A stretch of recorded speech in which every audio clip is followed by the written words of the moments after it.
you know, this is really funny.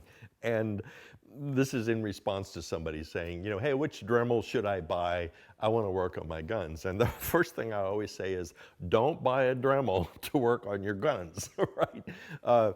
I think we jokingly call Dremel tools like this and bigger ones and whatnot a gunsmith's best friend, because I know I have repaired a lot of damage done with with Dremel tools. I mean, a easy one is where they're like trying to polish or sand something, and it gets away from it, and it goes, and now you have this little racetrack down your barrel or on the side of your 1911 or who knows what else.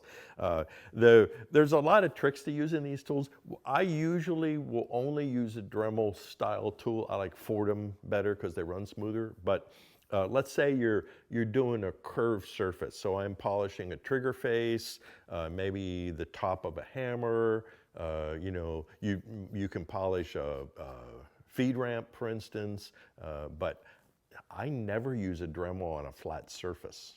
Because you can't control it, and there's enough vibration. A Fordham's not so bad, but with a standard Dremel, there's just enough rotational vibration that it's going to leave little marks, and it's going to be wavy, and it's going to be terrible, and you don't ever want to do that, okay? And so if you're just a gun owner and you want to work on your guns a little bit, that's great. I encourage it. You know, replace the sights, work on the grips. You know, I talked about replacing the cylinder latch with a Ron Power custom cylinder latch. You know, you do things like that. And then slowly, as your skills develop, you can decide what you want to start doing. Change some spring kits maybe. But don't buy a Dremel until you're doing the kind of work that you would need that assistance. And even then, I don't really need that assistance. I can do all the work that you do with a Dremel, you can do by hand. Sometimes easier and sometimes more efficient. It's really true.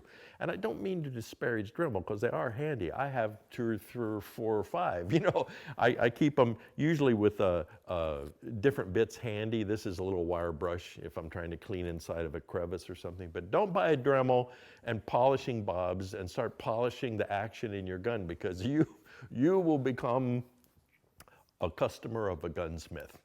I promise you. So, all right, well, I hope that made sense. I don't mean to turn you off at all, but something to keep in mind.